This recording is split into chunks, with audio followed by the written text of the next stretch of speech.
आधारित है, जो कई सालों से प्यासी थी और आदमियों को देखते ही उसकी गुफा गीली हो जाती थी। रानी को सबसे ज्यादा गुस्सा राजा पर आता था, जो कभी उसकी प्यास नहीं बुझा पाता था। रानी की पहरेदारनियां भी ये बात अच्छी तरह जानती थी कि राजा का लकड़ा 2 झटके मारकर ही लस्सी निकाल देता है। कुछ दिनों बाद राजा से मिलने एक जवान लड़का आता है। इस लड़के का नाम सू था और वो एक अमीर व्यापारी था। वो राजा के पास कीमती चीजें बेचने आया था। राजा को उसकी चीजें अच्छी लगी थीं। इसी बीच एक सिपाही राजा के पास आकर कहता है कि पैसा मंत्री को आने में थोड़ा समय लगेगा, वो शिकार करने गए थे और आपका संदेश पाकर वहाँ से चल पड़े हैं। उसकी बात सुनकर राजा गुस्सा हो गया, लेकिन तभी सू राजा से कहता है कि पैसा मंत्री के आने तक मैं महल में घूम फिर लेता हूँ। राजा के यहाँ कहने पर सू महल में घूमने लगा। रानी भी अपनी सेविकाओं के साथ हंसी मजाक कर रही थी। जैसे ही सू की नजर रानी पर पड़ी तो उसकी खूबसूरती देखकर वो दंग रह गया। रानी का रसीला बदन और उसके बड़े बड़े तरबूज देखकर सू के लकड़े ने बगावत कर दी थी। वाले सभी लोग जानते हैं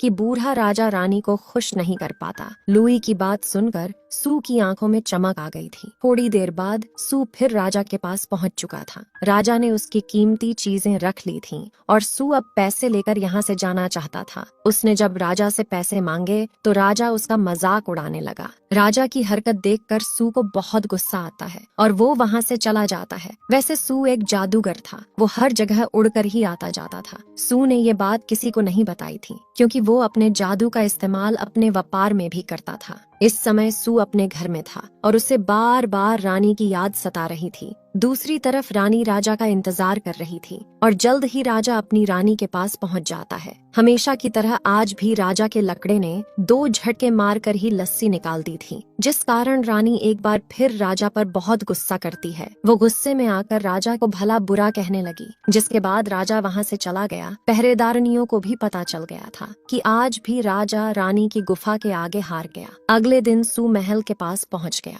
वो यहाँ आकर अपने जादू का इस्तेमाल करने लगा, जिससे महल में तेज हवा चलने लगी। ये हवा इतनी तेज थी कि सभी लोग मुश्किल से खड़े हो पा रहे थे। सू यहाँ राजा से बदला लेने के साथ साथ कुछ और भी करने आया था। देखते ही देखते वो रानी के पास पहुँच जाता है। उसे अपने इतना करीब देखकर रानी इतना डर गई कि बेहोश ही हो जाती है। पहरेदारनियां सू को रानी से दूर जाने को कहती हैं, लेकिन सू उनकी बात नहीं सुनता। राजा ने उसका कीमती सामान चुराया था और अब सू भी उसकी रानी उठाकर भाग जाता है। उसके जाते ही तेज हवा भी चलनी बंद हो गई। पहरेदारनियां जल्दी जल्दी राजा के पास जाकर उसे बताती हैं कि सू रानी को उठाकर भाग गया। उधर रानी को सू के घर में होश आ चुका था। खुद को अनजान जगह पर पाकर रानी बहुत डर गई थी। उसे कुछ समझ नहीं आ रहा था कि वो कहाँ है। वो जैसे ही यहाँ से भागने लगती है तो सू उसके सामने आ जाता है। रानी उसे धमकी देकर कहती है कि मुझसे दूर रहो, लेकिन सू उससे कहता है कि तुम्हारी गुफा मेरे लकड़े को अपने पास बुला रही है और तुम मुझे दूर जाने को कह रही हो। इसके आगे वो कहता है कि तुम चाहकर भी यहाँ से भाग नहीं सकती।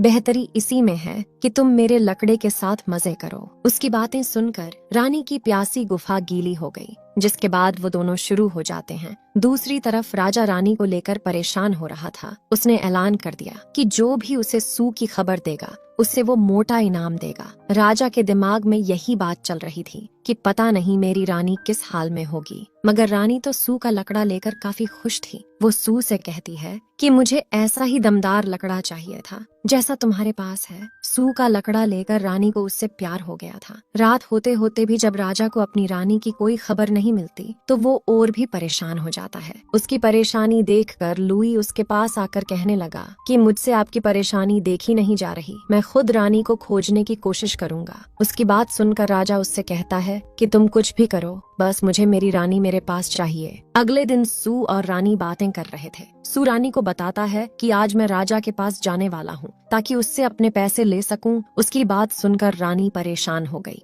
वो उसे रोकना चाहती थी, लेकिन सू उसकी एक नहीं सुनता। थोड़ी ही देर बाद सू राजा के महल में पहुंच गया। वो राजा को सब बताकर कहता है कि मेरे जादू के सामने तुम टिक नहीं पाओगे, मुझे मेरा पैसा चाहिए, उसी के बाद मैं तुम्हारी रानी वापस करूंगा। लुई भी उनके पास बैठा सारी बातें सुन रहा था और सू की बातें सुनकर वो वहाँ से चला जाता है। बाहर आकर उसने खुद को गायब कर लिया। दरअसल लुई भी थोड़ा बहुत जादू जानता था और वो जरूरत पड़ने पर ही अपने जादू का इस्तेमाल करता था। अंदर राजा सू से थोड़ा समय मांगता है ताकि वो पैसों का इंतजाम कर सके। सू उसकी बात सुनकर वहाँ से चला जाता है। थोड़ी ही देर बाद सू फिर से रानी के पास पहुंचकर उसकी गुफा के मजे लेने लगा।